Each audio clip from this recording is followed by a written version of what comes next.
কাঁচা সরিষা যদি কেউ বেটে খায় তাহলে তার সারা জীবনেও বার্ধক্য আসবে না। দেখুন, এই হচ্ছে সরিষা। আমরা অনেকেই সরিষার ফুল দেখেই সরিষার ক্ষেত বা সরিষার জমি আমরা চিনে থাকি, কিন্তু এই হচ্ছে আমাদের সরিষার যে বীজ। দেখুন, এর মধ্যে আমি একটা জাস্ট তুলে দেখাচ্ছি যে কীরকম হয়। অনেকে আমরা এই বিষয়গুলো জানি না বলেই কিন্তু আমি আজকের ভিডিওটা দেখাচ্ছি।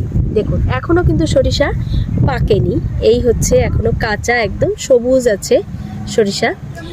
আপনারা চাইলে এই পাকা অবস্থায়, যখন এটা পাকবে সেই অবস্থায় যে সরিষা, সেটা বেটে খেলে খুব ভালো উপকার পাবেন। সরিষা বেটে খেলে যেমন বার্ধক্য আসে না, তেমনি মাথা ব্যথায় ভালো কাজ করে। এছাড়া শরীরের ফ্রি রেডিক্যাল দূর করতে কাজ করে, কাজেই ক্যান্সার হওয়ার সম্ভাবনা থাকে না। আর অনেকেই জানেন না যে সরিষার তেল ইউরিক অ্যাসিড বাড়িয়ে দেয়। কাজেই সরিষা শরীরের জন্য ভালো হলেও সবসময় সরিষার তেল আমাদের শরীরের জন্য ভালো নয়।